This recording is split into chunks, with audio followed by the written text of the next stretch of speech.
오늘은 적당맘, 재능맘, 4차 산업혁명 시대 4세대 엄마 되기 백소영 교수님 책입니다. 책을 많이 쓰셨는데 제가 읽은 책도 몇 권 있습니다. 저자 소개 읽겠습니다. 백소영, 이화여자대학교와 동대학원에서 기독교 사회윤리학을 전공했고 미국 보스턴대학교 신과대학에서 기독교 사회윤리학 비교신학으로 박사학위를 받았다. 이화여자대학교 이화인문과학원 HK 연구교수, 이화여자대학교 기독교학과 초빙교수를 거쳐 현재는 강남대학교 기독교학과 초빙교수로 재직 중이다. 우리의 사랑이 의롭기 위하여 2005년, 엄마 되기 아프거나 미치거나 2009년, 개정판 엄마 되기 힐링과 킬링 사이 2013년, 드라마틱 예수와 함께 보는 드라마 2010년, 잉여의 시선에서 본 공공성의 인문학 2011년, 인터뷰 온 예수 2011년, 세상을 욕망하는 경건한 신자들 2013년, 교회를 교회되게 2014년, 사회적 영성, 세월호 이후에도 삶은 가능한가 2014년, 왜 눈 떠야 할까?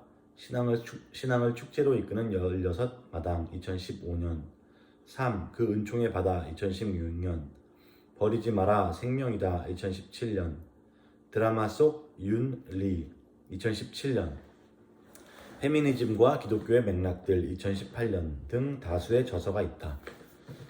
이 중에 한 3권 정도를 읽어본 것 같아요. 특히 그 중에서 엄마 되기 힐링과 킬링 사이 부분이 책이 굉장히 재밌어가지고 이분이 쓴 자녀 교육, 양육 이런 거에 대한 글에 관심이 생겼습니다. 이 책은 이제 아내랑 둘이 아이를 키우면서 읽어보려고 샀던 책입니다. 차례는 이렇습니다. 프롤로그, 여는 강의, 우리가 4세대 엄마라고요. 1강, 아픈 이름, 전업주부, 2세대 엄마. 2강, 3세대 전문맘의 탄생. 3강, 아빠 어디가 관계 맺고 싶은 부성. 4강, 한정판 생산품이 된 아이들, 주체성의 상실. 5강, 관계하는 법을 모르는 아이들의 사랑법. 6강, 4세대 엄마의 도래를 위하여. 7강, 엄마 다시 꿈꾸다. 8강, 엄마의 눈으로 게임의 규칙을 바꾸다. 9강, 교회 친정엄마가 되어주세요. 에필로그 이렇게 있습니다. 각 장에서 한 부분씩만 골라서 읽도록 하겠습니다. 먼저 프롤로그는 다 읽겠습니다. 엄마라는 이름, 엄마.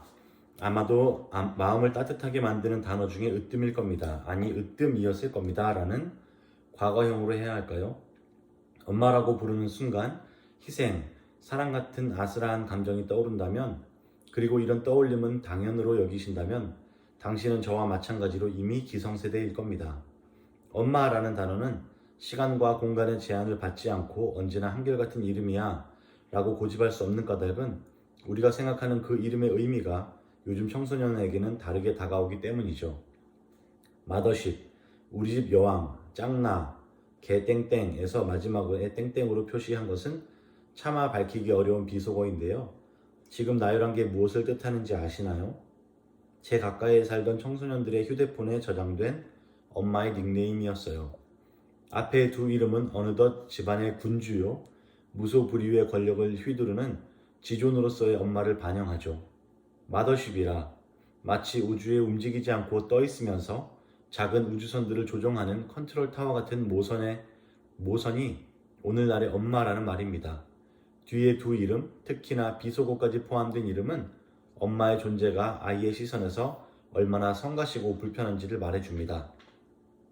이 모든 것이 엄마 탓이라고 말하려는 건 물론 아니에요.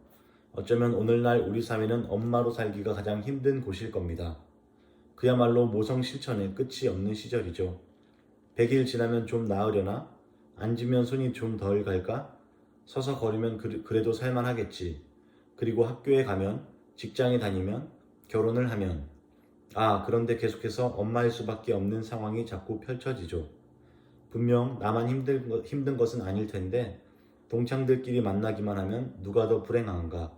배틀을 한다는 영유아의 엄마들, 때론 문 잠그고 소리를 꽥 지르고 싶다는 초등학생의 엄마들, 자녀의 성적이 마치 나의 업적 평가라도 되는 양 모든 시험 때마다 아이보다 더 바짝 타들어가는 중고등학생의 엄마들. 그럼에도 나의 모성 실천이 과연 제대로 된 것인가 늘 불안한 엄마들. 엄마 되기 아프거나 미치거나 2009년은 이런 엄마들의 고민과 갈등이 결코 개인적인 것이 아니라 근현대적 모던 제도의 배치 때문이었음을 지적하는 책이었어요. 이후 개정 증보판을 내면서는 제목을 바꾸었어요. 엄마 되기 힐링과 킬링 사이 2013년.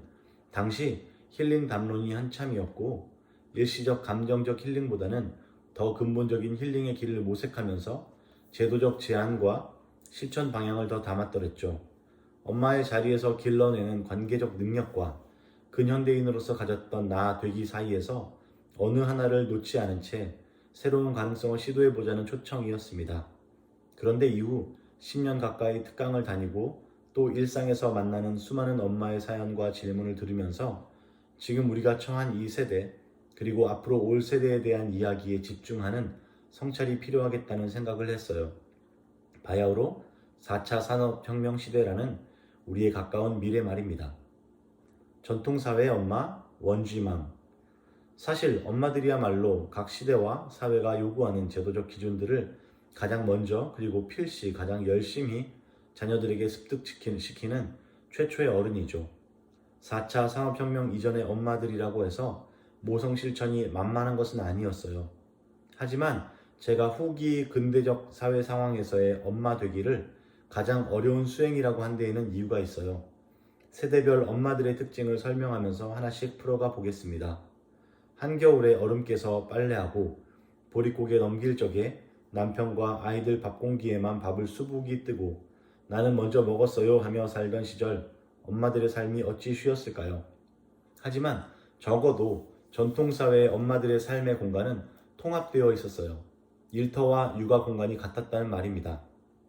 또한 인격적 주체로서의 상실감을 느끼는 엄마들이 많지 않았죠.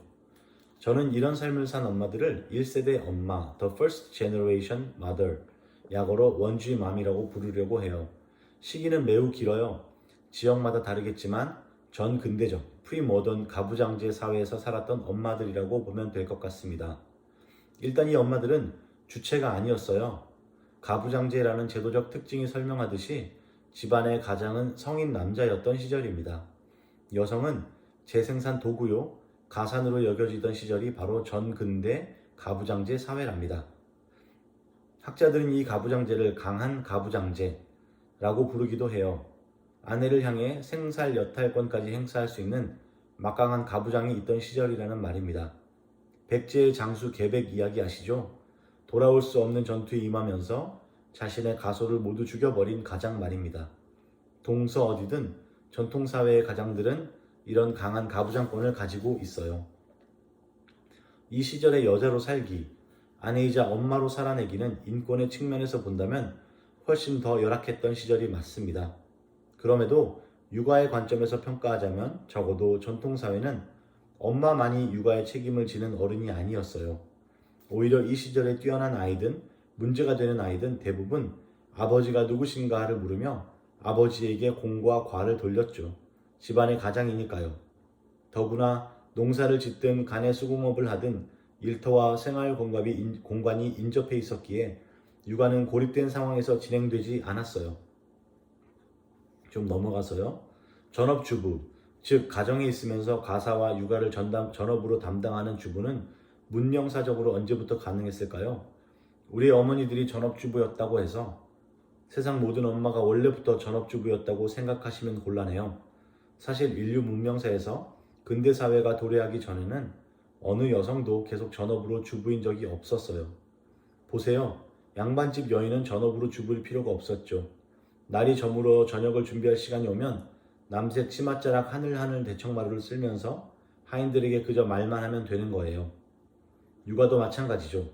동서양을 막론하고 귀족 부인들은 다 유모를 두었어요. 그러니 전업주부는 아닐 밖에요. 생산 노동자들의 경우는 전업으로 주부를 할 상황이 아니었죠. 밭농사의 길쌈에 남편과 함께 생산 노동에 전념해야 겨우 먹고 사는데 생산 노동자들이 언제 전적으로 아이 눈높이 맞춰서 IQ, EQ 발달 단계에 맞춰 교육을 하겠어요. 다시 말해 원지맘은 온전히 아이의 성장에 책임을 지는 이름이 아니었다는 겁니다. 근대 전업주부 투지맘, 육아가 온전히 엄마의 몫이 되고 아이의 인성이나 사회적 성취가 오롯이 엄마의 탓이 되어버린 배경에는 바로 전업주부로의 전이가 큰 역할을 했어요. 제가 2세대 엄마라고 부르는 유형이죠. 근현대 초기와 중기의 외부 환경에서 등장한 엄마들이에요. 이건 산업혁명의 결과예요. 무생물 동력 자원이 생기고 단순한 물리적 노동력이 이제 기계로 대체되면서 우리 조상들의 삶은 획기적으로 달라졌어요. 기계는 사람과 달리 지치지 않잖아요. 더구나 대량 생산도 가능하고요. 그래서 생산력이 증대되면서 소위 중산층, 부르주아라고 불리는 사람의 수가 많아졌죠. 발달된 생산수단을 통해 이제는 핵가족 단위로 말하자면 한 사람만 벌어도 먹고 살 만한 환경에 놓인 거예요. 하지만 이 사람들이 벌어먹는 생산수단인 기계화된 시설들은 한 군데로 집중될 수밖에 없었고, 그래서 공장, 회사, 관공서, 병원 등 소위 생산노동을 하는 공간은 생활 공간과 거리가 멀어진 거죠. 그래서 일터와 가정 사이에 자연스런 칸막이가 생겼어요. 이를 사회학적 용어로 칸막이화라고 부릅니다. 쭉 넘어가서요. 하지만 근대 사회의 기획이 가진 모순은 후기로 진행되면서 점차 명료하게 드러나고 있어요. 놀라시겠지만 사회학적으로 핵가족은 과도기적 제도가 맞아요. 왜냐하면 가산제, 신분제를 붕괴시키면서 시작한 근대 사회는 철저하게 경쟁하는 개인의 직업 성취를 보장하는 방식으로 기획되었고, 그 개인의 기회는 균등하게, 교육은 평등하게 제공해야 한다는 원칙에 기반해 있으니까요. 근대 초기와 중기에 그 개인이 평등한 남성이라고 생각되고 실천된 것은 전 제도의 관성이 남아 있었기 때문이죠. 전근대 사회에서 주체적으로 공적 활동을 할 수 있었던 성별은 배타적으로 남성이었으니까요. 하지만 근대 사회 작동 방식은 그렇지 않아요. 개인은 성별에 있어서도 동등한 기회를 제공해야 했죠. 물론 처음부터 남자들이 알아서 챙겨준 법적 권리는 아니었어요. 19세기 말부터 투쟁해서 1930년대에야 여성이 겨우 참정권을 얻는 온전한 개인이 되었다는 것은 전 근대적 관성이 얼마나 오랫동안 힘을 발휘했는지를 보여주는 지표예요. 다음 섹션 근대 세계의 이상형 탈성적 전문가 개인, 이거는 넘어가겠습니다. 넘어가고 후기 근대 사회의 전문 엄마 3G맘 3세대 엄마는 바로 이 후기 근대 사회에서 등장했어요. 태어나면서부터 경쟁적인 근대형 인간으로 교육받은 여자들, 그래서 실적과 경력 관리에 뛰어났던 개인들이죠. 하지만 여전히 근대 초기형의 칸막이 속에서 출산과 육아로 인해 사적 가정에 갇혀버렸으니 3G맘의 의무 추구가 어떠하겠어요. 대한민국이 유난히 사교육 열풍에 휩싸인다고 엄마들에게 비난의 화살을 돌리지만 이건 교육제도의 문제보다도 더 근본적 원인이 있습니다. 근대적 개인으로 훈련받은 3세대 엄마들의 능력을 사적 육아로만 발휘하게 만든 까닭인 거죠. 수행성은 갑자기 그쳐지는 것이 아니거든요. 늘 나의 결과물로 평가받았던 근대적 인간이 더구나 안정적 자리가 점점 없어지는 후기 근대 사회를 살면서 자녀 교육에 전업으로 집중하다 보니 어느덧 모성 실천에도 전문성을 발휘하게 되는 거죠. 제가 전문 엄마라는 이름을 붙인 유형입니다. 문제는 4차 산업혁명, 이 부분을 읽고 각 장으로 넘어가겠습니다. 문제는 4차 산업혁명. 맞아요. 생각하는 기계가 도래한다는 제4차 산업혁명 시대. 새로운 발명품들이 바꾸게 될 이 새로운 외부 환경은 우리의 자녀들이 살아가게 될 머지않은 미래의 모습이지만 우리가 충분히 예측할 수도 컨트롤할 수도 없다는 점에서 엄마들을 더욱 불안하게 합니다. 쭉 넘어가서요. 호모사피엔스, 오직 인간만이 외부 환경에 수동적으로 적응하지 않고 오히려 환경을 극복하는 문명을 만들어내죠. 하지만 일단 만들어 놓은 문명은 우리에게 울타리가 될 뿐만 아니라 올가미가 되기도 해요. 다른 동물들에 비해 물리적 힘에 있어 그다지 경쟁력 없는 호모사피엔스는 어떻게 만물의 왕이 되었을까요? 놀랍게도 그건 물리적 힘을 사용해서였어요. 다만 한 개체의 힘이 아니라 어마어마하게 집약되어 모아진 인간 노동력을 통해서였죠. 유발 하라리는 자신의 책 사피엔스에서 자연 결집력 이상으로 사람을 모을 수 있는 이념이나 사상을 만들어낸 사피엔스의 능력이 수많은 후모종 중에서 최후 승리를 가져올 수 있다고 분석해요. 그래요. 결코 자연적으로는 모을 수 없는 힘이었어요. 그것이 신적 정당화였든 혈통의 우열에 대한 신념이었든 신분제, 노예제와 같은 전통사회 제도들은 사피엔스의 능력으로 만들어진 거죠.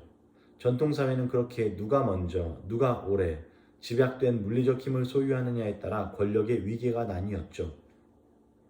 근현대 문명이 만들어낸 새로운 힘은 이 물리적 힘을 기계에게 양도한 다음에 생겨났습니다. 산업혁명이 이룬 쾌거였어요. 이제 단순한 물리력은 증기, 전기와 같은 무생물 동력 자원으로 대체가 가능했어요. 그 다음에 차지해야 하는 능력은 인간의 지성이었습니다. 전통사회에서는 소위 생각은 지배자들이 하고 노동자들은 단순히 물리력으로 작동했다면 근현대 사회에서는 기계가 단순 물리력을 담당하면서 비로소 사람의 몫으로 생각, 지성이 배당되었어요. 우린 그런 시절의 후기쯤 태어난 거고요. 그러니 공부해라 공부해라 소리를 듣고 자랐고 우리 자녀들에게도 같은 소리를 하고 있는 거죠. 하지만 네 번째 단계에 접어들었다는 산업혁명은 이제 생각하는 기계를 만들어내고 있어요. 딥러닝이라고 하죠. 인공지능이 탑재된 기계는 사람의 요구를 기억하고 분석하며 점점 더 맞춤형의 서비스를 내놓는 능력을 자랑해요. 한때 사람들의 자랑거리였던 스마트함은 기계의 몫이 되었고 폰도 내비게이션도 텔레비전도 모두 스마트한 세상이 도래했어요. 아침에 눈을 뜨고 일어나면 어제까지 없던 신기술이 어느덧 상품화되어 우리 앞에 놓이죠. 곧 없어질 직업 리스트가 인간의 생존을 위협하는 마당인지라 많은 부모가 치열하게 생각해요. 아, 우리 아이들에게 인공지능의 설정값을 주는 과학자, 공학도를 길러내는 것이 살 길이겠구나. 그래서 등장한 말이겠죠. 문송합니다. 문과는 이제 죄송해야 하는 세상인 거죠. 하지만 그거 아세요? 지금의 구조, 지금까지의 제도를 그대로 둔 채 생각하는 기계에 설정값을 부여하는 전문가만 길러내는 것으로 우리 아이들의 안정과 평화를 보장할 수 없다는 것을 말이죠. 전통사회에서 근현대 사회로 이동할 때에 많은 사람이 착각한 것은 소위 안정적인 관료제적 자리를 모두가 차지할 수 있을 것이라는 망상이었어요. 성실하게 노력하기만 한다면 신분이나 성별에 관계없이 모두 한 자리를 가질 수 있을 거라고요. 그 자리가 제한되어 있다는 생각은 미처 하지 못했죠. 30개쯤의 자리를 놓고 100명쯤 달리는 세상. 그게 오늘날의 후기 근대 사회예요. 이미 포화 상태를 넘어 빈자리의 가능성조차 없다고 아우성이죠. 그렇다면 더 무서운 질문을 하나 할게요. 현대 관료제적 자리가 30개쯤이라면 인공지능의 설정값을 부여하는 전문가의 자리는 몇 개쯤 필요할까요? 우리가 계속 정규직 자리, 안정적 직업이라는 3세대적 시각으로 4차 산업혁명에 대응한다면, 그래서 그 자리에 네가 앉으라고 자녀들에게 지성만을 강조하는 교육으로 몰아붙인다면 우리는 사랑이라는 이름으로 자녀들에게 테러에 가까운 혹독한 지식교육을 시킬 뿐만 아니라 그 지식이 아주 빠른 미래에 무용지물이 되는 상황을 봐야만 할 거예요. 제1강 아픈 이름 전업주부 2세대 엄마 35페이지 안주인 여왕의 등급 섹션 읽겠습니다. 2세대 엄마는 전업주부라고 했지요. 근현대 사회의 칸막이화는 핵가족화와 부부 사이의 성별적 역할 분담을 초래했어요. 아빠가 경제적 부분을 전담하는 동안 사적인 가정 영역에 머물면서 가사와 육아를 전담하는 엄마, 즉 전업주부가 등장한 것은 현대 사회에서나 가능했다고 말씀드렸습니다. 울리백이라는 사회학자는 이런 역할 분담 사회를 산업적 봉건 사회라고 불렀어요. 반만 근대화 되었다는 말이죠. 어느 쪽일까요? 근대화된 쪽은 당연히 공적 세계입니다. 참으로 적절한 표현이라고 생각해요. 공적 세계는 개인으로 승부하며 업적이 평가되는 반면 가정은 공동체적 낭만이 작동하는 공간이거든요. 공적 세계는 살아남기 위한 치열한 경쟁이 삶의 작동 방식이고 나의 모든 노동은 돈으로 환산되어야 하는 정확하고 냉정한 세계이죠. 하지만 가정은 그렇지 않잖아요. 오늘 삼시세끼를 내가 다 차렸으니 한 끼에 5만원 책정하고 15만원 수고비를 주세요. 이렇게 청구하시는 엄마도 없겠죠. 만약 누군가가 그렇게 해서 돈을 챙기려고 한다면 분명 엄마는 버럭 화내실 거예요. 무슨 소리예요? 사랑하는 내 가족을 위해 기쁘게 요리했는데 그걸 돈으로 환산하라고요? 바로 그겁니다. 가정에서의 노동을 돈으로 환산하라는 말이 아니고 가정에서의 노동은 그렇게 낭만화되어 있다는 말입니다. 기왕에 응답하라 1988 이야기를 했으니 정봉인의 에피소드를 하나 나눌까 해요. 전업주부였던 정봉이 엄마가 며칠 집을 비우면서 남편과 두 아들에게 반찬은 어떻게 찾아 먹어야 하는지, 연탄불은 언제 갈아야 하는지, 청소는 어찌 해야 하는지 세세하게 일러주고 가시잖아요. 그런데 예정보다 일찍 돌아온 엄마는 모든 것이 완벽한 것을 보고 급작스레 우울해져요. 둘째 아들 정환이가 그 상황을 이상하게 여기다가 이내 이유를 깨닫죠.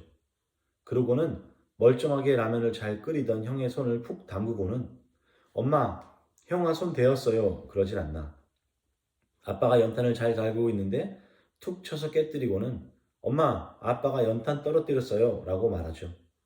이거 내가 못 살아, 못 살아. 나 없으면 어떻게들 살 거야, 응? 말은 그렇게 하셔도 이내 활발해진 엄마는 환한 웃음으로 저녁 야참거리를 준비합니다. 집안일에 대한 엄마의 자부심이 가장 잘 드러난 에피소드였어요. 이런 풍경은 트리지 맘 시절에는 어림없어요. 물론 남편을 하늘같이 모시던 원쥐 맘 시절에도 없던 일이죠. 오직 투지 맘에게만 가능한 권력이었습니다. 오직 가정에서만 발휘되는, 그리고 아버지와 자녀들이 이를 높이 평가해 줄 때에만 가능한 권력. 전업주부는 가족 구성원들에게서 여왕으로 대접받았죠. 근대를 만든 사람들은 여자가 그 역할을 수행하기에 가장 적합하다고 말해왔어요. 영국의 한 근대인 남자 존 러스킨이 무슨 말을 했는지 들어보세요. 남자의 힘은 활동적이고 진보적이고 방어적인 것이다. 남자는 뛰어나게 행하는 자이며 창조하는 자요, 발전하는 자, 방어하는 자이다. 그의 지성은 사색과 발명을 위한 것이다. 그러나 여자의 힘은 지배를 위한 것이나 투쟁을 위한 것이 아니다. 그리고 여자의 지성은 발명이나 창조를 위한 것이 아니라 상냥한 처리와 조정과 결정을 위한 것이다. 여자의 위대한 역할은 칭찬이다. 여자는 경쟁에 참여하는 적이 없지만 결코 잘못하는 일 없이 경쟁의 승자를 판단한다. 여자는 그녀에게 주어진 역할과 장소에 의해 모든 위험과 유혹으로부터 보호된다. 남자는 열린 세상에서 거친 일을 하느라 모든 위험과 시련에 맞서야 한다. 어떤 분은 이 긴 문장을 한마디로 요약하시더군요. 남자의 힘은 액션, 여자의 힘은 리액션. 어머 멋있어요. 정말 잘해요. 여보 힘내세요. 그 칭찬의 리액션에 남자들은 모든 위험과 시련에 맞서 세상과 싸울 힘을 얻는다는 것이죠. 만약 정말 그렇다고 믿고 계신다면 당신은 전형적인 투지맘입니다. 틀렸다는 도덕 판단을 하려는 것도 아니고 뒤처졌다는 비난을 하려는 것도 아닙니다. 그냥 유형론적으로 그렇다는 말씀이에요. 우린 생각보다 더 많이 제도적 전제에 의해 영향을 받고 있죠. 남자들은 아주 오랫동안 여자를 지켜야 한다고 믿어왔죠. 처음엔 낭만이 아니었습니다. 매우 실제적인 이유였죠. 여자는 공동체의 존속을 위해 꼭 필요한 재생산 수단이었으니까요. 평민 여성의 경우는 생산 노동을 위한 노동력이기도 했고요. 전근대 사회에서 타부족을 점령하면 여지없이 그곳의 남자들은 죽이는 반면 여자들과 어린아이들은 노예로 잡아가잖아요. 더구나 이 남자의 아내는 더 이상 생산 노동을 할 필요가 없어요. 전근대 1세대 엄마들 대부분이 남편과 함께 생산 노동에 열중해야 했던 반면 전업주부는 남편의 외벌이로 가정을 유지하는 상황이었잖아요. 이 엄마에게 생산 노동으로부터의 해방은 자유였을까요? 구속이었을까요? 당연 자유입니다. 이제 집에만 있어도 되는 거니까요. 더 이상 뙤약볕 아래서 밭을 매지 않아도 되고 길쌈을 하느라 날밤을 새지 않아도 되죠. 하지만 전업주부는 귀족 여성들처럼 맨날 파티를 하고 사교 생활을 즐길 수는 없었어요. 대부분의 경우 중산층 남편의 벌이란 아내를 노동에서 해방시켜줄 정도였던 것이지 전통사회의 귀부인처럼 수많은 하인을 거느리고 그들에게 집안일과 육아를 시킬 만큼의 경제적 지원을 제공하는 것은 아니었으니까요. 조금 잔인하게 말하자면 하인이 사라진 자리에 밥하고 빨래하고 청소하고 아이를 돌보는 전업주부가 자리하게 된 거죠. 에이 설마요. 근대를 연 남자들이 그렇게나 야비했다고요? 루소가 에밀에서 뭐라고 말했는지 들어보시면 놀라실 거예요. 사려와 분별이 있는 어머니들이여 나를 믿으라. 여러분의 딸을 절대로 훌륭한 남성으로 만들지 말라. 그것은 자연을 부정하는 것과 같다. 그녀를 훌륭한 여성으로 만들라. 그러면 그녀는 그녀 자신을 위해서나 우리 남성들을 위해서 보다 가치 있는 사람이 될 것이 확실하다. 여성의 교육은 모두 남성에게 관련되어야만 한다. 남성들의 마음에 들도록 하는 것, 남성들에게 쓸모있게 하는 것, 남성들이 어렸을 적에는 그들을 기르고 성장해서는 그들의 시중을 들어주고 의논 상대가 되어주며 또 남성들의 마음을 달래주고 남성들의 생활을 즐겁고 감미롭게 하는 것. 이것이 모든 시기에 있어서 여성들의 의무이며 어렸을 때부터 그녀에게 가르쳐야 할 일이다. 읽어보니 어떠세요? 낭만적 봉건성이 맞죠? 사랑받는 여성이 되는 것은 오직 남성을 보조하는 일을 통해서라는 거잖아요. 루소의 글에서 훌륭한 남성은 일종의 은유이죠. 공적 세계에서 경쟁하고 쟁취하고 표현하는 그런 일을 하는 자는 남성이어야만 한다는 제한입니다. 딸을 그렇게 기르게 되면 자신에게도 불행하고 남성에게도 불행한 일이라는 논지예요. 여성이 보다 가치 있는 사람이 되는 길은 바느질, 요리, 위생, 육아, 친절한 조언을 할 수 있는 정도의 지성을 갖추는 것, 그게 훌륭한 여성이고 그것이 자연 본성이라는 말이에요. 이제 2강 넘어가겠습니다. 3세대 전문 엄마의 탄생. 3세대 전문 엄마. 61페이지에 잉여 쓰레기를 만드는 육아라는 섹션 읽겠습니다. 도대체 자리는 몇 개나 될까요? 정부도 지자체도 일자리를 창출하겠다고 고심을 하지만 엄격히 말해서 모든 일이 자리를 가져야 하는 것은 아닙니다. 근대가 기획한 소위 안정적인 데스크는 한정적이에요. 자리는 사람 수대로 만드는 것이 아니라 필요한 만큼 만드는 것이니까요. 국제적 엘리트로 활용할 만한 자리는 1에서 3% 정도만 필요하죠. 이건 늘린다고 더 효율적인 것이 아니에요. 국내에서 살기에 윤택하고 안정적인 관료제적 자리는 18에서 20%, 아주 넉넉하게 잡아도 25% 이상을 넘지 못해요. 모두가 공무원이 되고 회사원이 된다면 한 사회가 어찌 건강하게 유지되겠어요. 그럼에도 근대적 경쟁사회 속에서 등급과 순위를 지어 자리에 앉는 것을 성공이라고 믿어온 우리는 자녀의 재능이나 꿈과는 별도로 동일한 트랙에서 더 뛰어나게 성취할 것을 종용하죠. 혹시 대입에서 예비 번호를 받아보셨나요? 입시 제도가 복잡한 현행 시스템에서는 예비 5번 혹은 10번 안에 든다면 소위 희망이라는 것을 가질 수 있죠. 앞선 학생이 다른 학교에 입학하기로 결정하거나 등록을 포기하면서 나는 빈자리에 순서대로 채울 수 있으니까요. 하지만 희망은 갖되 아직 살지는 않았죠. 그야말로 미생의 삶입니다. 미생이란 한 드라마에서 나온 바둑 용어인데요. 결국 살지 못한 초조한 상태로 기다리는 삶은 어느덧 우리의 일상이 되어버렸습니다. 적어도 자리에 관해서라면 대부분의 인생이 잉여요. 그러다가 영영 쓰임을 받지 못하면 버려지는 쓰레기가 되는 겁니다. 인용입니다. 잉여란 여분, 불필요함, 무용함을 의미한다. 다른 사람들은 당신을 필요로 하지 않으며 당신 없이도 잘할 수 있고 당신이 없으면 더 잘할 수 있다. 당신이 거기 있어야 할 어떤 자명한 이유도 없고 당신이 거기 있어야 한다고 주장할 만한 어떤 뚜렷한 정당성도 없다. 잉여로 규정된다는 것은 버려져도 무방하기 때문에 버려졌다는 것을 의미한다. 마치 환불해주지 않는 빈 플라스틱 병이나 일회용 주사기, 그다지 매력적이지 않아 아무도 사지 않는 상품, 조립 라인에서 품질 검사관이 버리는 바람에 한 번도 사용된 적 없는 기존 미달 제품이나 불량품처럼 말이다. 지그문트 바우만이라는 학자가 쓴 쓰레기가 되는 삶들의 한 구절이에요. 만약 일회용 주사기가 20개 필요한 집단이 있는데 100개의 일회용 주사기를 만들어냈다면 80개는 결국 쓰이지 않고 버려지겠죠. 그러나 그것은 나의 노력과는 별도의 문제라서 어느덧 합리성과 공정성으로 자리를 차지하려던 근대 사회는 운빨에 내 미래를 맡기는 상황이 되어버렸죠. 문제는 똑같이 찍어내는 같은 상품을 만든다는 것이 함정이에요. 똑같은 학원에 보내고 똑같은 트랙에서 한 줄로 달리라고 종용하죠. 아마 젊은 엄마들 중에는 자기도 그런 트랙을 달려본 경험이 있을 거예요. 입결이라는 게 있죠. 입시철이 되면 수백만 원을 들여 전문가의 분석과 전망에 입각하여 수능 점수 1점이라도 버리지 않을 가능성 있는 대학과 학과를 찾느라 엄마들도 수험생들도 애를 태우죠. 입결과 상관없이 내가 가고 싶은 학과를 찾는다는 학생을 얼마 만나보지 못했어요. 내 아이가 꼭 관료제적 자리에 앉아야 한다고 믿는 엄마라면, 그래서 엄마로서의 전문성을 발휘하여 더 경쟁적인 선행학습을 시키고 뛰어난 학생 기록부를 만들기 위해 스펙을 관리하는 일에 몰두하시겠죠. 분노도 편견도 없이 정확하고 합리적인 기획과 관리를 통해 극대화된 결과를 얻는다는 관료제의 원칙은 이렇게 3G맘의 전문적 모성 안에서도 발휘되고 있습니다. 전문 엄마인 3G맘은 밖에서도 일하는 여성과 경쟁력이나 경험에서 결코 뒤지지 않아요. 프라이드도 직업 여성 못지않게 강합니다.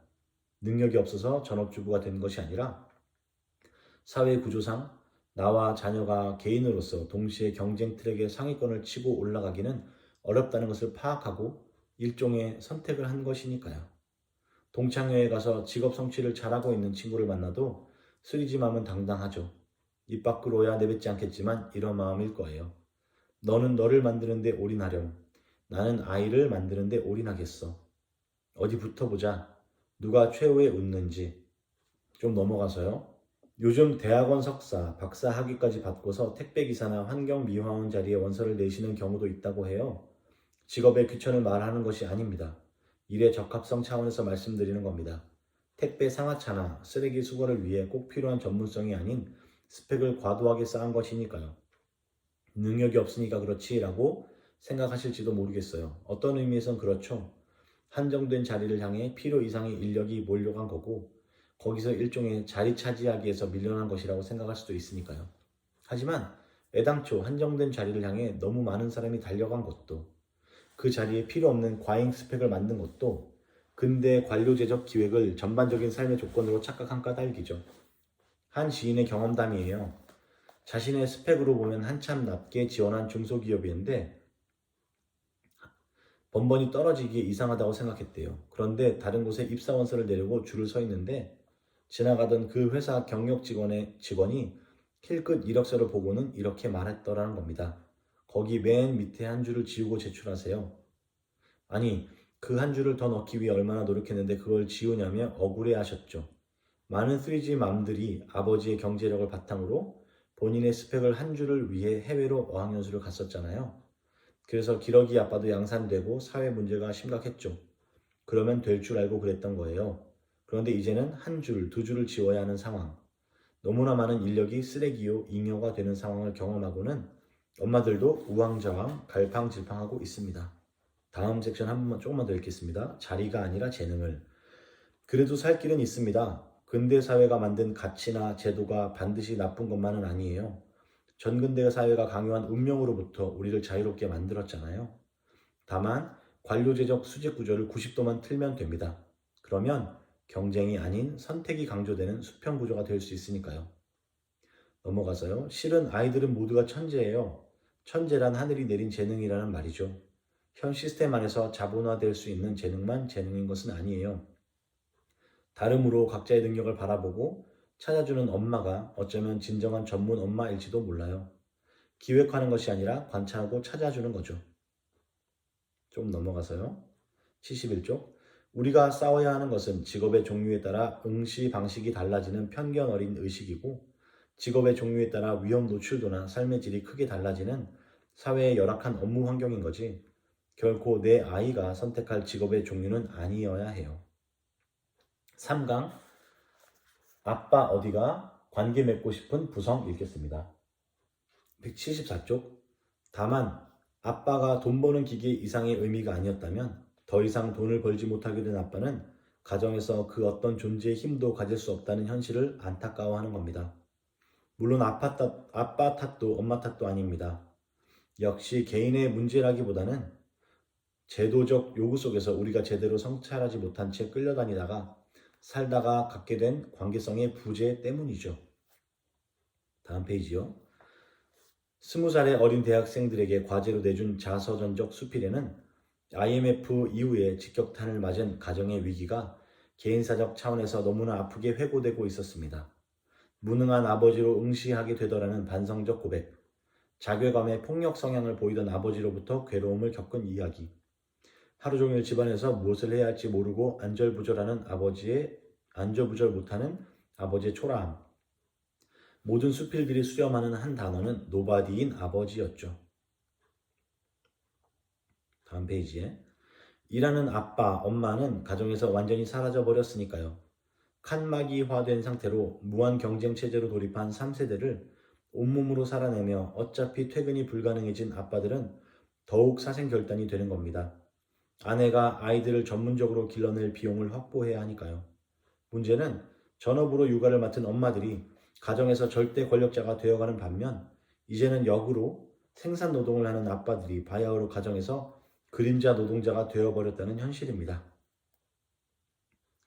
다음 페이지에서 결국 비자발적으로 3세대 부모들은 양자택일을 해야 하는 상황이에요. 관계냐, 돈이냐.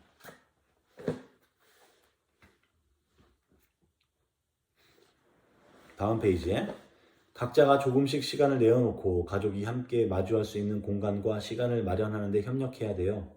한 주에 한 번이 너무 힘들면 한 달에 한 번이라도 서로가 헌신하는 약속이 중요하죠.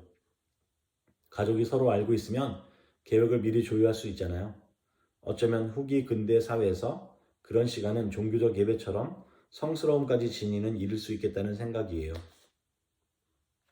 다음 페이지에 저는 두렵습니다. 그냥 이대로 둔다면 그래서 30년쯤 뒤에는 경쟁적인 후기 근대인으로서 전문성만 훈련한 개인으로 이 사회가 꽉 찬다면 그래서 너를 의미 있게 마주보거나 관계할 능력이 없이 그저 앞사람이 넘어지면 웃는 사람들 투성이라면 그러니까 온통 탈성적 전문가 개인으로만 넘쳐난다면 그 사회는 어떤 사회가 될까요?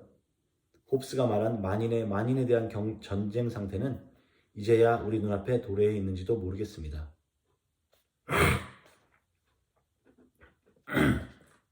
다음 페이지. 자발적 희생, 이것은 어떻게 가능할까요? 가족이 공동체로 살아낸 관계의 기억을 가지고 있기 때문이라고 생각해요. 그래서 어느덧 유기체처럼 하나의 생명 단위가 되어 있기 때문에 너를 버린다는 것은 상상조차 할 수 없어지는 거죠. 이렇게 가족을 살려내는 힘은 추억입니다. 자연스럽게 서로를 돕는 이야기를 한 다음에 다음 페이지에서 이 자연스러운 도움은 관계적 시간을 오래 가져본 사람이 터득하는 능력이라고 생각해요. 자연스러운 도움이라는 능력을 기르는 것은 이익 집단이 아니라 관계 공동체 아니라는 말씀을 드리고 싶었습니다. 다음 페이지. 그것이 주 1이 되었든, 그러니까 헌신에 대한 이야기를 하면서 그것이 주 1일이 되었든, 반나절이 되었든, 아니면 한 달에 2번이든 주체적 창조적 자아로 성장하기 위해 파트너에게 시간과 공간을 내어주고 자녀들의 성장을 기억하기 위한 관계 노동에 참여해야 하는 거죠. 얼마큼이냐는 중요하지 않습니다. 반복되는 시간에 헌신하는 엄마 아빠들을 보며 아이들이 그 시간을 기대할 수 있을 때 관계적 혁명이 일어난다고 믿어요. 4강 한정판 생산품이 된 아이들 주체성의 상실.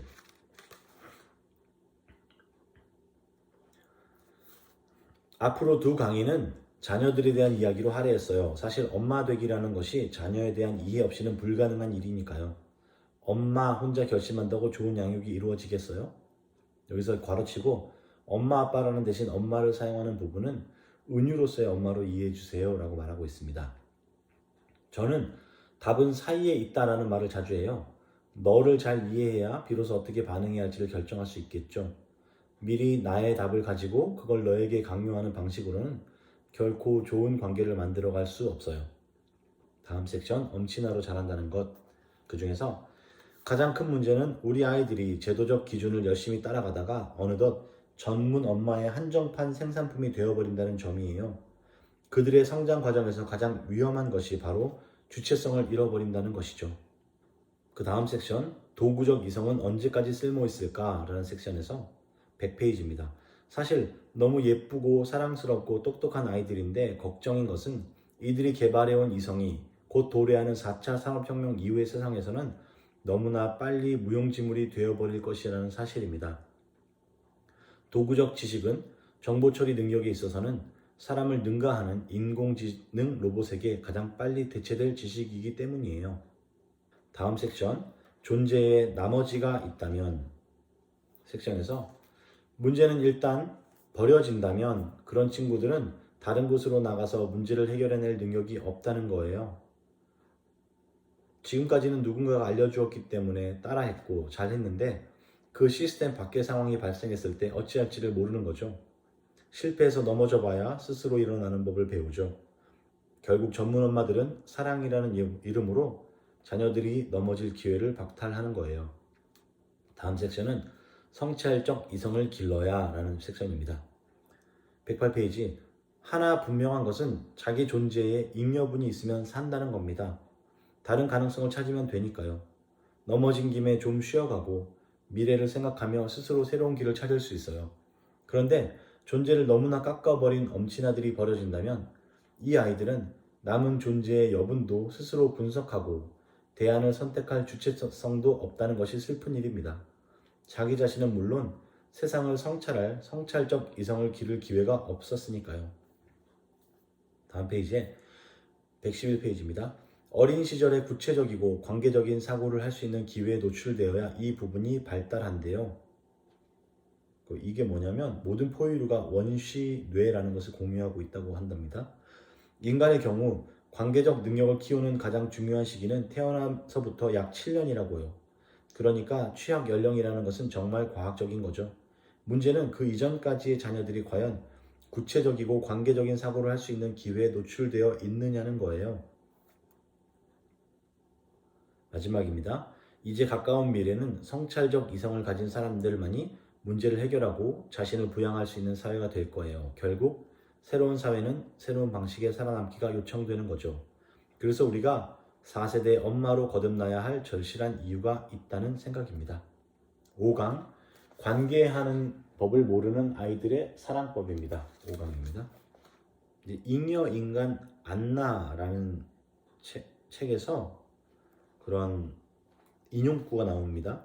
피터가 자신에게 서투르게 키스를 하고 있다는 것을 느끼면서 안나는 자신이 더 이상 잉여인간이 아니라는 사실을 깨달았다.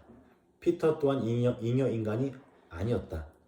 잉여인간이란 쓸모없는 존재라는 뜻이다. 필요 없는 존재라는 말이다. 그렇지만 누군가가 그를 필요로 할 경우 그는 더 이상 잉여인간이 될 수 없는 법이다. 사랑을 받고 있는 사람에게 잉여인간이란 가당치도 않은 말이다. 이렇게 인용구를 든 다음에 그 마지막 말, 사랑을 받고 있는 사람에게 잉여인간이란 가당치도 않은 말이다. 이 말처럼 감동적인 것이 또 있을까요? 버려지지 않는다는 확신. 이것이 그 어느 때보다 더욱 절실한 시절이죠. 기껏 꼭대기에 올라갔는데 1년 쓰고 버려지는 이런 사회에서는 관계성에 대한 갈망이 더 커요. 그 다음 섹션은 문화로서의 연애. 그 다음 섹션은 사랑받는 착한 몸 이렇게 합니다.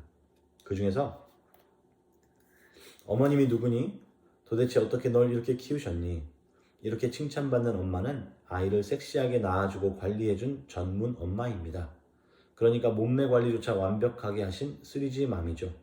이렇게 관리하려면 저녁 6시 이후에는 먹이지 않고 운동도 시킨 관리맘이어야 가능하니까요. 우리는 애플힙의 잘록한 허리에 감동되어 어머님을 찬양하는 노래가 울려 퍼지는 사회에서 살고 있어요. 대중가요는 사회를 반영하는 법이죠. 다음 페이지에 자기관리란 결국 동질화된 미의 기준으로 수렴하려는 노력을 의미해요. 착하다는 도덕 판단은 한때 성품에 대한 평가였는데 후기 근대 육체 문화 속에서는 몸매와 얼굴, 엉덩이, 허리 등이 착하다고 평가받고 있죠. 결국 관계성 부재의 후기 근대 사회에서 유일하게 관계할 수 있으려면 사랑받는 몸을 획득해야 하는 거죠. 그 다음에 합리적 사랑의 도래 섹션입니다. 결국 10대, 20대 젊은이들이 하는 사랑은 합리적 사랑입니다. Confluent Love입니다. 영국의 사회학자 앤서니 기든스의 용어인데요. 21세기 후기 근대인들의 사랑을 의미해요. 이 사랑은 결혼 안에서도 발견될 수 있지만 굳이 결혼하지 않아도 되는 사랑입니다. 마치 강의 지류 두 개가 한동안 합류하듯이 탈성적 전문가 개인 둘이 함께할 수 있는 시간 동안에만 서로의 경력이나 진로에 불이익을 주지 않는 선에서 하게 되는 사랑이니까요. 다음 페이지에 육체 문화와 만난 합리적 사랑은 아주 쉽게 상대방뿐 아니라 나의 인격과 몸을 망칠 수 있죠. 서로를 전인격적으로 보지 않고 성적으로 대상화하고 파편화하여 응시하기 때문이에요. 그 다음 섹션은 너로 응시하는 관계적 시선을 길러야 라고 말합니다. 그럼 어찌 해야 할까요? 저는 혼전, 혼후로 성교육을 시키는 것은 이제 시대착오적이라 생각해요. 오히려 보다 근본적으로 관계적 응시하는 법을 길러주는 것이 필요하죠. 프랑스 철학자인 메를로 퐁티는 시선에도 공동체적 관계성이 매개가 되어야 한다고 주장했어요. 익명의 개인으로 대상화되고 타자화되는 것이 일상인 근현대 사회에서는 자꾸 객관적 수치로 사람의 몸을 평가하잖아요. 페이지에 엄마는 좋아요. 존재가 맞닿아 있는 사람들은 관계적 언어로 답하는 것이 맞아요. 10kg 살이 쪘다고 버려지고 날씬해졌다고 사랑을 감정이 싹튼다면 그건 관계적 사랑이 아닙니다. 어려서부터 부모, 가족들과 가까운 공동체 안의 사람들과 이런 관계적 능력을 길러야 그래야 우리의 아이들은 이 육체 문화의 한가운데서 사람을 부품화하고 성적 대상화하여 평가하고 소비하고 착취하고 버리는 일을 발상조차 하지 않게 될 것이라고 확신합니다. 이게 무슨 말이냐 하면 이 교수님이 한국에 와서 아이가 한 여배우의 사진을 보고 She is so beautiful 이라는 얘기를 했대요. 그때 그 이야기를 듣고 엄마가 갑자기 경쟁심이 생겨서 나는 어때? 내가 더 이쁘니 저 아줌마가 더 이쁘니? 라고 물어봤는데 그 아이는 이렇게 대답했답니다. 엄마, 저 아줌마는 예쁘고요. 엄마는 좋아요. 라고 말했대요. 그러니까 엄마는 자신과의 관계성에서 평가를 했다라는 거죠. 그래서 이분이 너로 응시하는 관계적 시선이 우리에게 중요하지 않나라는 이야기를 합니다. 이 장에서 마지막 부분입니다. 문제집만 푸느라 옆을 볼 기회가 없던 아이들이 자라서 뛰어난 전문가가 된들 이 아이들에게 과연 너를 살리는 선택, 사람들을 보호하는 설정값을 고민할 마음과 능력이 있을까요? 무슨 SF 영화에나 나올 소리 같지만 20, 30년 안에 우리의 삶은 이런 문제에 직면할 겁니다. 그때 어떤 설정값들이 부여되면 안 되는 것인지에 대해 여론을 형성하고 시민으로서 의사결정을 할 수 있는 관계적 능력과 그에 따른 판단력을 가진 아이들로 길러내야 해요. 이게 4차 산업혁명 시대 4세대 엄마들이 꼭 해야 하는 사명입니다. 6강 4세대 엄마들의 도래를 위하여. 최근 들어 글로벌하게 소위 4세대 엄마들이 등장하고 있습니다. 주체성, 관계성, 창조성을 조화롭게 길러주면서 아이들을 균형 있게 성장시키는 이른바 힐링맘이죠. 내 아이를 통전적 자아로 길러내는 엄마들. 근대 제도의 말기적 상황에서 아무리 어려운 상황에 놓여도 나를 부양하고 너를 살리는 인간으로서의 존재의 능력을 가지도록 양육하는 엄마를 저는 4세대 엄마, 즉 4G맘이라 부릅니다. 자녀에게 권위를 부여하라. 사실 내 아이는 내가 가장 가까이에서 가장 오랫동안 함께하는 타자입니다. 내 타자입니다. 내가 아니에요. 독립된 개체죠. 그러니 자녀를 키우면서 계속 놀라는 것은 당연해요. 이상하고 당황하고 놀라고 그걸 예외 상태가 아니라 가장 정상적인 상태로 받아들이고 마음의 준비를 하고 있어야 합니다. 다음 페이지로요. 4세대 엄마는 결코 방목형이 아니에요. 권위를 부여한다는 것은 생각보다 어려워요. 아직 성장기인 아이에게 무제한으로 권위를 부여할 수는 없기 때문이죠. 때로는 아주 적절한 어른의 개입이 필요하니까요. 다음 페이지에 재능맘의 사기하기. 맞아요. 4세대 엄마는 자신의 일을 갖는 엄마예요.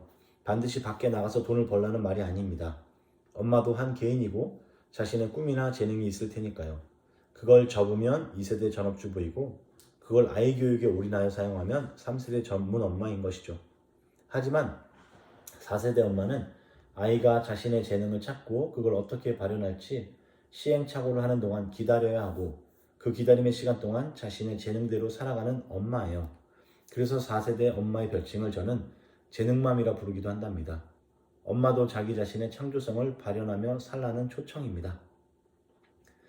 넘어가서요. 사람이라면, 즉 호모사피엔스라면 우리는 모두 작가입니다. 글만 지어내는 것이 아니죠. 문제는 3세대 엄마들이 아이를 지어내려고 하니 스스로 미치겠는 겁니다. 그 아이도 개체 생명인데 어찌 엄마 마음대로 지어질 수 있겠어요. 내 아이도 호모사피엔스입니다. 엄마의 아바타나 인공지능 로봇이 아니고요. 그러니 부모는 아이가 한 개인으로서 스스로를 지어나가도록 어른으로서의 도움만 주면 되는 겁니다. 다음 페이지요. 결국 4세대 엄마는 자연스럽게 아이를 길러내는 엄마들인 듯해요. 아이가 타고난 천성을 내 기획대로 깎아서 정원수처럼 만드는 엄마가 아니라 자연스럽게 아이의 말, 행동, 관심 등을 기억해주는 엄마니까요. 또한 그 기억을 바탕으로 아이가 좌절하거나 힘겨워할 때 응원하면서 기대해주는 엄마이기도 하죠. 넌 어려서 유난히 소를 좋아했단다. 신기하지? 분명히 네가 소를 사랑하는 그 특별한 마음이 소에게 필요한 새로운 것을 만들게 할 거야. 이렇게 격려하면서요.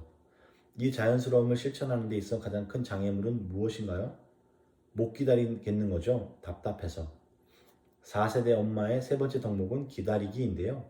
하여 아주 괜찮은 팁을 하나 드릴까 해요. 기다리는 동안 나의 일을 하세요. 그러면 시간 휙 갑니다. 옆에서 지켜보며 저걸 하나 못하나 그러고 있으니까 답답하죠.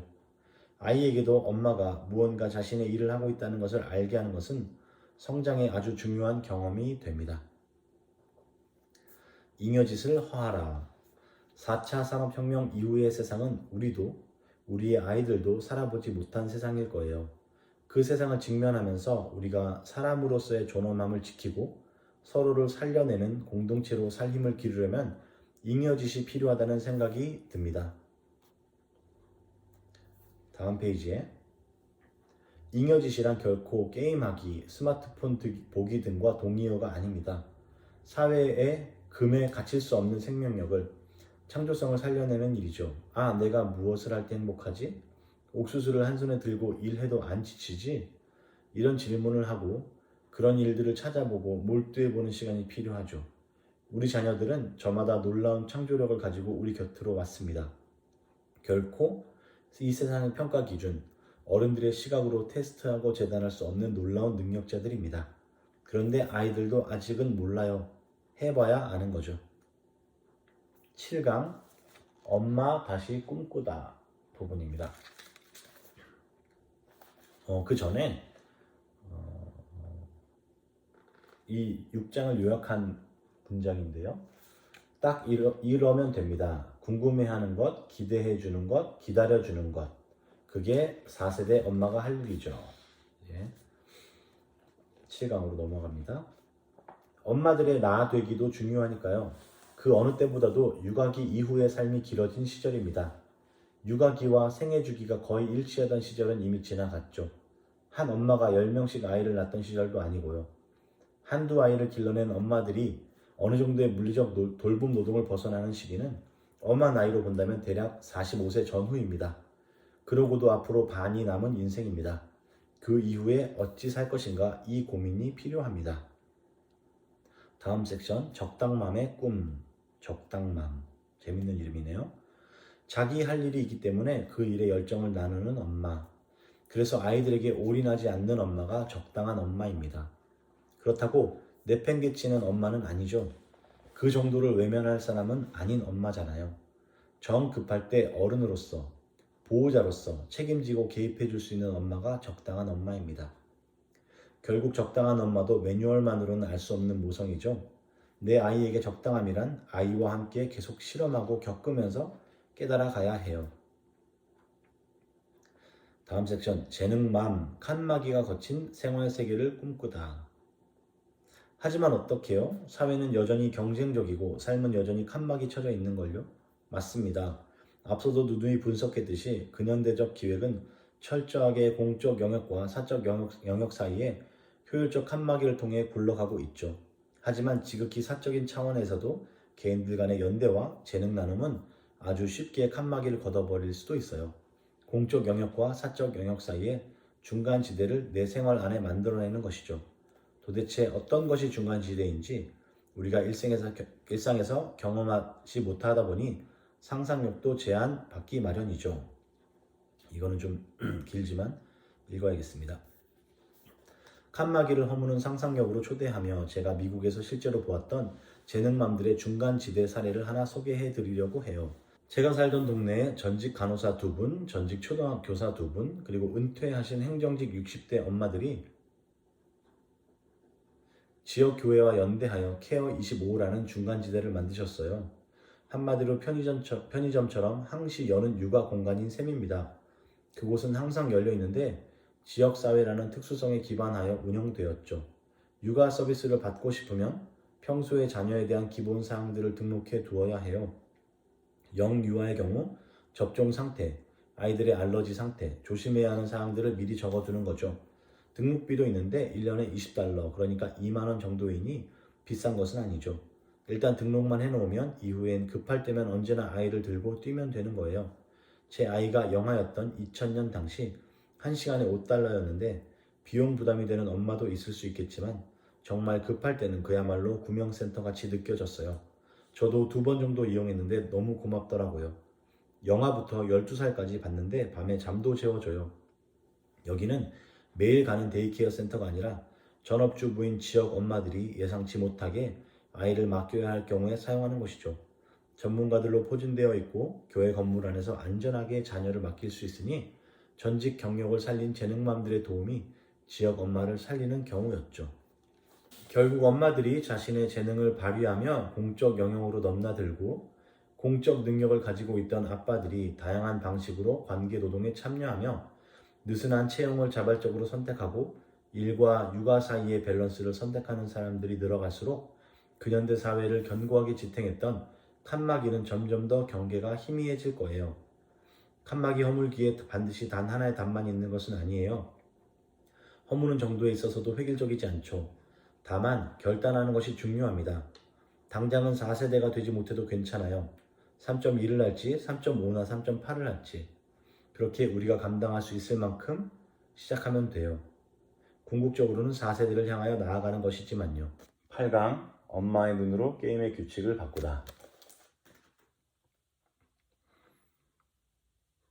181쪽 아드 폰테스는 중세 말기적 문명의 회의를 느끼며 근원으로 돌아가자는 인문학 운동이었어요.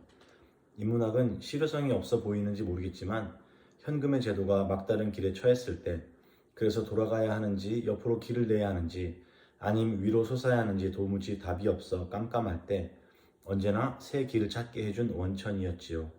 그 원천을 가진 집단으로서의 엄마들 저력에 주목하는 겁니다. 원래 이런 것은 아니었어요. 이전에 이렇게까지 살벌한 경쟁사회가 아니던 시절이 있었다는 것은 이후에도 이렇게까지 살벌하게 살지 않아도 되는 사회가 올 수 있다는 희망을 갖게 합니다. 다시 전근대 사회로 되돌아가자는 말이 아니에요. 현재의 제도의 행복감을 느끼지 못한다고 하여 우리의 선택이 반드시 복고 하나밖에 없는 것은 아니니까요. 그래도 반가운 것은 이런 게임의 법칙에 의문을 제기하면서 다른 방식의 게임 규칙을 만들어내는 사람들이 등장하고 있다는 것입니다. 다른 챕터입니다. 다른 섹션입니다. 살리는 이름, 은유로서의 엄마. 업고, 안고, 구해내고, 버리지 않음, 이런 행동에 가장 어울리는 이름이 누구일까요? 바로 엄마입니다. 효율적이지 못한, 뒤처지는, 약한, 대대한 생명은 버리고 가는 것이라고 가르치는 서바이벌 규칙의 세상 한가운데서 오히려 약한 생명일수록 품고, 업고, 구해내는 선택을 하고 이를 기뻐하는 이름이죠. 엄마라는 이름은 은유라고 했지요. 반드시 여성이 아니어도 부모가 아니어도 약한 생명을 보듬는 이들이고 버리지 않는 이름이라면 엄마이지 싶습니다. 넘어가서요. 191쪽. 그럼 우린 엄마 마음으로 세상을 바꾸기 위해 무엇을 해야 할까요? 조금 전 소개해드린 달리기처럼 사건을 일으키는 것은 가능하다고 봅니다. 수직축으로 달려가는 세상 속에서 다른 삶의 선택을 하는 사건을 만드는 거죠. 내 아이, 내 삶의 한가운데서 가능한 공존과 나눔, 함께함의 사건을 만들어 나가는 것 말입니다.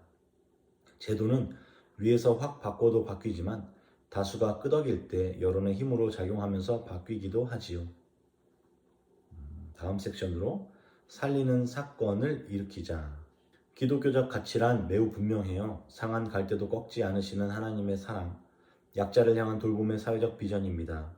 이 정신으로 기업을 꾸려나가는데 어찌 약자부터 내보내는 결정을 한단 말입니까? 유한양행의 일화를 소개하면서 하는 말입니다. 넘어가서요. 적자 생존, 약육 강식은 동물의 법칙입니다.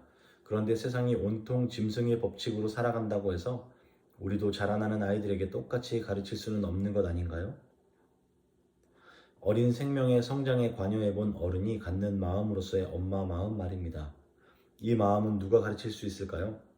최고의 교사는 교양 최강, 돌봄 노동 실무자로서의 대한민국 엄마들이라고 생각합니다. 다음 섹션, 재능맘이 참여하는 살고 살리는 세상.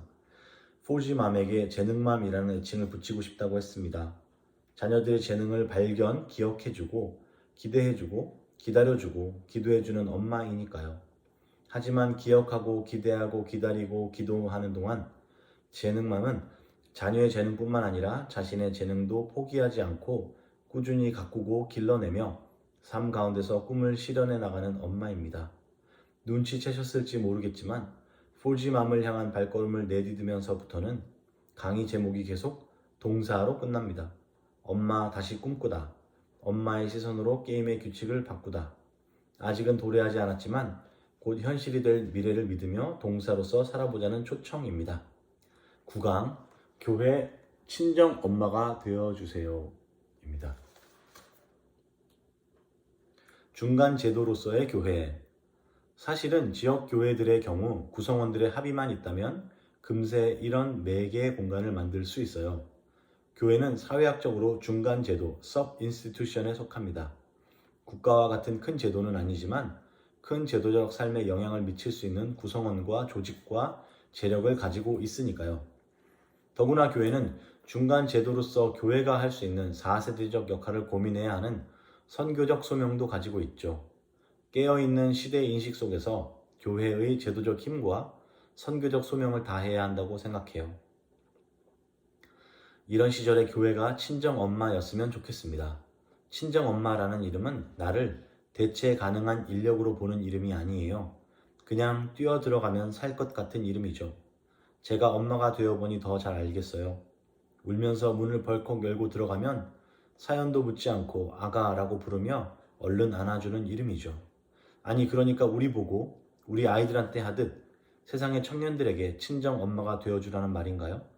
내 아이도 독박으로 키우느라 고생했는데 이젠 만인의 엄마가 돼야 하는 거예요? 물론 이를 개인에게 요구하는 것은 힘듭니다. 하지만 교회가 공적으로 수행한다면 가능합니다. 다음 섹션에 재밌는 예들이 나옵니다. 두리홈, 엄마와 아가가 행복하도록 이 부분인데요. 205쪽입니다. 서대문에는 구세군에서 운영하는 두리홈이라는 곳이 있어요. 제가 말하는 사회적 차원의 친정 엄마 제도를 가장 잘 수행하는 사례라고 봐요. 미혼모들이 임신기간과 출산 후 1년을 함께 지내며 자화를 모색하게 하는 곳인데요. 친정 부모님에게도 버려지고 아기 아빠에게서도 버려진 상태에서 그럼에도 불구하고 자기 아기를 버리지 않기로 한 10대 엄마들을 위한 공간입니다. 두리홈은 2년간 출산을 원하는 미혼모를 받아들여주는 공적인 친정 엄마예요. 출산까지 1년, 이후 돌이 될 때까지도 또 1년은 아기를 돌봐주면서 검정고시나 혼자 혹은 아이를 데리고 살 수 있는 훈련을 시킵니다. 많은 전문가가 자발적으로 친정 엄마가 되는 일에 참여해요. 공부하는 동안 아기 봐주는 50, 60대 지역 엄마들이 당번제로 신청하는데요. 전적으로 아이를 돌보는 건 내 손자라도 힘든 일이지만 내가 가능한 시간을 자원해서 무리하지 않는 선에서 참여하는 것은 기쁘게 할 수 있으니까요. 모두가 나누어서 함께 하는 일이니 나 혼자만이 독박으로 하는 친정엄마가 아닌 겁니다. 이렇게 자신이 가진 재능, 소유, 시간, 에너지를 가지고 필요가 있는 한 공간으로 모이는 것. 저는 이것이 사회적 친정엄마 되기라고 생각해요. 두리홈은 그야말로 뛰어들어오면 사는 공간입니다. 2016년에 어떤 아픈 사건이 있었죠. 초등학교 6학년 소녀가 선생님 집으로 뛰어들어갔다가 설득 끝에 결국 집으로 돌아가 그날 친아버지에게 맞아 죽은 이야기 말입니다. 5시간 동안 폭행당했고 외상성 쇼크로 죽은 뒤 11개월 만에 자기 방 침대에서 밀랍화되어 발견되었죠. 그날 아이를 설득해서 집으로 돌려보낸 선생님은 얼마나 자책하셨을까요? 실은 잘못이 없는 분임에도 말입니다. 이럴 때 개인이 아니라 개인들의 사회적 연대로 이루어진 친정엄마가 곳곳에 있다면 얼마나 좋을까? 그런 생각이 듭니다. 기독교 교인들 중에는 낙태법 폐지에는 반대하면서 10대 엄마들이 생명을 선택할 수 있도록 적어도 출산 전후 얼마간 친정 엄마가 되는 일에 교회가 앞장서자고 하면 뒤로 발을 빼는 경우가 많습니다. 젊은 엄마들을 위해서도 교회는 친정 엄마가 되어 주어야 해요. 이제 다음 섹션입니다. 함께 살아가는 사람들의 이름, 교회. 미국 시카고에서 시작한 구속주의 교회도 이런 사회적 친정엄마 프로젝트를 수행하는 교회입니다. 물론 친정엄마라는 말을 쓰지는 않지만요. 시카고 빈민 지역에서 영혼 구원만이 아니라 삶이 구원받도록 실질적인 도움을 주며 함께 사는 사람들이죠.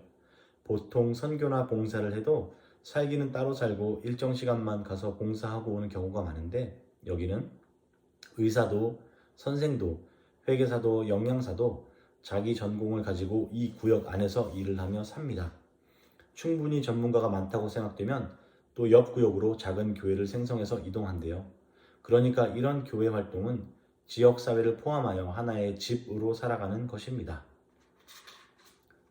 결국은 마을로 살아가는 사람들, 문 열고 늘 마주치며 일상을 공유하는 사람들끼리 사회 자본, 인적 자본을 만들고 연대 네트워크를 통해서 서로를 살리는 하나의 오이코스가 되어야 합니다. 반드시 인류애적 호소만은 아니에요. 생존을 위한 현실적 제안이기도 하죠. 그 다음 섹션은 좀 더 기독교적인 내용인데 거룩함이 일상에서 실천된다면 이라는 부분입니다.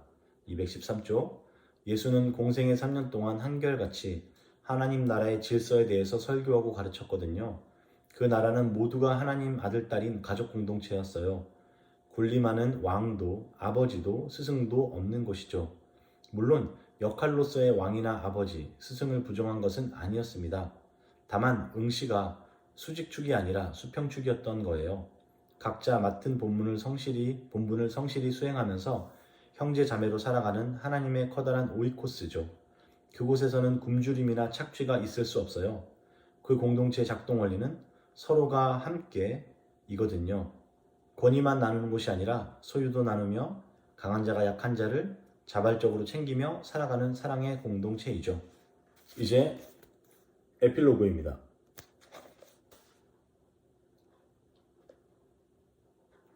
이건 좀 길게 읽어도 될 것 같습니다. 자식을 가진 부모는 확신에 찬 소리를 할 수 없다고 합니다. 내 아이도 어찌 될지 모르니까요. 그런데 무슨 배짱으로 이런 책을 썼냐고요? 언젠가 강남의 교육특구에서 수평적 응시와 재능사회에 대한 강의를 마치고 나자 제일 먼저 손을 들고 도발적인 피드백을 한 엄마는 저에게 이렇게 묻더군요. 교수님 아들 공부 잘 못하죠? 그래서 수평축 운운하는 거 아닌가요? 교수의 권위를 빌려 모든 아이를 하향평준화하려는 음모가 아니냐는 도전이었습니다. 물론 저의 아이는 매우 남다릅니다. 공부를 잘하고 못하고의 평가가 아니라 독자적인 한 생명체로서의 성향을 놓고 볼 때 말입니다. 공부를 놓고 보면 그렇게 못하는 편도 그렇다고 뛰어난 편도 아니에요. 그런데 사물을 보거나 문제를 해결하는 방식이 관료제에서 살아남기에는 참으로 어렵습니다. 일례로 고등학교 2학년으로 올라가 처음 치른 전국 모의고사 결과가 나온 날이었어요. 아이는 매우 당황스러운 얼굴로 하교를 했습니다. 아, 엄마, 다음 모의고사 때는 절대로 전교권 안에 들면 안 될 것 같아요. 평소에 전교권이었던 적이 없는 아이의 별난 멘트에 저는 의아했습니다. 이후 늘어놓는 아이의 말이 흥미로웠습니다. 일반 고등학교로서 나름 경쟁력 있게 학생들을 관리하려 했던 학교에서 전국 모의고사 첫 성적을 기초로 이과 20명, 문과 10명을 따로 교장실로 불렀나 봅니다. 아이의 표현에 따르면 검은색 가죽 소파가 놓여있는 멋진 회의 테이블에 개인별 간식을 준비하고 자리를 마련해 놓은 상황에서 너희가 우리 학교의 희망이다. 앞으로 2년 동안 잘해보자 하는 교장 선생님의 격려가 이어졌답니다. 앞으로 모의고사 결과에 따라 30명씩 이렇게 별도로 초대할 예정이니 계속 얼굴 보자는 말씀과 함께요. 특별하게 취급받는 경험과 함께 경쟁심을 심어주는 모임이었던 거죠. 그래서 제 아이는 다음부터 정말 노력을 했습니다. 다만 그 30명 안에 들지 않는 노력이었죠. 가끔 조절을 잘 못해서 다시 교장실에 불려갈 때면 화들짝 놀라면서 다시 정신을 차려야겠다고 하더군요. 저는 이런 아이를 기르지 않았다면 아무리 사회학을 공부하고 근대라는 세계가 후기 상태에 접어들었음을 분석할 수 있었더라도 이를 교육 문제와 연결해서 생각하지는 못했을 거예요.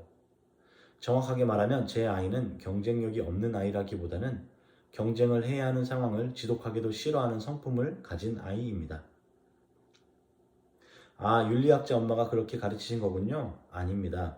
제가 그렇게 가르쳤기 때문이 아니에요. 오히려 저는 이런 성향으로 태어난 아이를 통해 자꾸 제 편견을 수정해야만 했죠. 늘 그랬어요. 귀여운 곰 모양, 토끼 모양 쿠키를 구워주면 아이는 엉엉 울면서 엄마에게 부탁을 했습니다. 엄마 그냥 동그랗게 구워주시면 안 되나요? 아이 생일을 축하하려고 무려 7시간을 걸려서 아이가 제일 좋아하는 만화 캐릭터인 밥 아저씨 얼굴 모양으로 케이크를 만든 날은 친구들이 초대된 자리에서 오늘은 자기 생일이 아니라며 계속 고집을 부렸죠. 아이에게 물어보았어요. 우와, 밥 아저씨 케이크다 라고 기뻐하고 감사해야 할 상황이라 기도했는데 오히려 땡깡을 부린 것이 도무지 이해가 되지 않았으니까요. 엄마, 내 생일이 아니어야 밥 아저씨 얼굴이 잘리지 않잖아요. 비로소 아이가 동물 모양이 아닌 그냥 동그란 쿠키를 구워달라고 한 이유도 깨닫게 되었죠. 제 아이는 그냥 이렇게 생긴 아이입니다. 아, 저는 이렇게 생겨먹은 나의 아이를 지켜야 했습니다. 다음으로요. 하지만 아무리 안타까워도 제가 아이를 길러내고 강단에서 학생을 가르치는 시절이 반세기쯤 전이라면, 아니 20년 전쯤이라고 해도 저는 이런 꿈을 꿀 수 없었을 겁니다. 물론 여전히 수직축으로 달리는 관료제적 피라미드의 법칙을 당연으로 여기는 분들이 볼 때는 엉뚱한 선택일 수 있죠. 하지만 제가 그리고 이 비전에 동의하는 사람들의 걸음이 틀렸다고는 하지 말아주세요. 헨리 데이비드 소로우가 월든에서 한 말처럼 어떤 사람이 다른 동료와 발을 맞추지 못한다면 그는 어쩌면 다른 고수의 북소리에 귀를 기울이고 있기 때문일는지 모르니까요. 4세대 엄마의 이름이 아이를 개체 인격체로 존중하고 아이가 나됨을 만들어가는 과정에 조력하는 어른의 이름이라면, 그 과정 중에서 자신의 깨달음으로 나의 길도 걸어가는 이름이라면 실은 가장 이상적인 엄마의 이름이지요. 시절에 제한받을 필요가 없는, 마리아만큼은 아니겠지만 4세대 엄마는 늘 각오하고 있어야 하는 엄마입니다. 내 아이가 스스로 자유의지로 선택하는 그 길이 여전히 수직축인 이 세상에서는 보잘것없는 것일 수 있으니까요. 혹은 실패자로 보이는 일일 수 있으니까요. 하지만 내 아이가 가는 그 길이 자신의 삶을 만족스럽게 살아내고 누군가에게는 살리는 힘이 되는 길이라면 어찌 그 길을 막을 수 있겠어요. 이제 마지막 페이지입니다. 이 책의 마무리를 어찌 해야 하나 고민하던 즈음에 선물처럼 아들 아이의 편지를 받았습니다. 작년에 들어간 학교와 학과가 자기 적성에 맞지 않는다면서 재수 중이었죠. 꿈이 분명해서 감사했는데 오히려 재수하는 과정 중에 생각이 많았나 봅니다. 꿈을 쫓다가 행여 돈벌이를 못하면 어쩌나, 엄마에게 계속 집만 되면 어쩌나, 그런 생각에 취직이 잘 되는 현실적인 학과를 생각했다가 그래도 쉬는 시간에 밖에 나가 하늘을 보면 또 몽실몽실 꿈을 향해 달려가게 되는 자신을 보며 갈등하고 있다는 내용이었어요. 그래서 어떤 선택을 할지 아직 자신도 모르겠다는, 그러니 엄마에게 기대하며 기다리고 기도해달라는 부탁이었죠. 아들아이가 많은 것들을 기억하고 있다는 것을 편지를 읽으며 알았습니다. 어려서부터 저와 함께했던 사소한 일들을 다 기억하고 있더라고요. 어머니, 그날 안방을 온통 물바다로 만든 저에게 핀잔 대신 이유를 물어봐 주시고 제가 바다를 만들고 있었다는 말에 파란 물감을 같이 신나게 풀어주셨던 것, 그것은 제게 꿈을 꾸게 하는 기억으로 남아 있습니다. 하지만 이후에 함께 걸레를 들고 힘들게 치우는 과정을 겪게 하신 것은 현실이 결코 만만치 않다는 것을 알게 한 기억입니다. 저는 여전히 이렇게 꿈과 현실 사이에서 갈등하네요. 저도 잘 모르겠습니다. 어느 것을 선택해야 할지. 이건 아이가 6살 때 일이었어요. 이어지는 편지에는 아이와 함께했던 20회가 오롯이 담겨 있었습니다. 그런데 그 긴 글을 읽어나가는데 점점 안심이 되더라고요. 아이는 갈등한다는 내용의 글이었는데 여전히 자기 마음을 정할 수 없어 갈팡질팡한다는 호소였는데 저는 이상하게도 마음이 편안해졌습니다. 관계할 줄 아는구나. 주체적으로 고민을 하고 있구나. 너는 결국 너의 길을 창조해내겠구나. 이런 믿음이 생겨서였죠. 그거면 되는 것 아닐까요? 내 아이의 이름이 신문에 나지 않아도 엄청난 부자가 아니 되어도 저렇게 자기 인생을 스스로 고민하고 선택하고 한 걸음씩 걸어나갈 능력을 길러낼 수 있다면 그거면 된 거라는 확신이 듭니다. 어차피 4차 산업혁명 이후의 삶은 엄마들도 모르는 세계이니까요. 그 세상을 만드는 우리 아이들이 혼자만 독불장군처럼 살겠다는 3세대적 개인이 아니라 나도 살지만 너도 살리겠다는 4세대적 공존의 마음과 능력을 가질 수만 있다면 그것으로 우리 엄마들의 육아는 성공한 것이 아닐까 그런 생각이 듭니다. 그러니 우리 결과에 연연하여 매 순간 아이와 나를 킬링하는 모성 실천은 그치기로 해요. 그리고 서로 성장하는 가운데 힐링을 경험하는 엄마, 4세대 엄마가 되는 연습을 함께 해보죠. 아이와도 남편과도 동료 엄마들과도 지역사회 구성원들과도 서로 격려하고 서로 연대하면서 서로 힘을 주고 서로를 건설하면서요. 재밌습니다. 적당맘, 재능맘이라는 제목이었고요. 이분이 쓴 엄마 되기 힐링과 킬링 사이 부분의 그 책에 이어서 육아 또는 양육이라는 것을 단순히 개인의 문제로 보지 않고 사회의 구조적인 변화 가운데 어떻게 지금 우리가 이런 전업주부 내지는 아이에게 모든 것을 올인하는 양육 환경을 가지게 되었는지를 사회학적으로 분석한 좋은 책인 것 같습니다. 그리고 실제로도 저도 아이를 키우고 있기 때문에 양육에 대한 이야기, 아이 키우는 것에 대한 이야기, 그 다음에 그 중에서 우리 부모 자신을 돌보아야 하는 그런 이야기들을 생각할 수 있게 만드는 좋은 책이었습니다. 네, 그러면 여기까지 하겠습니다.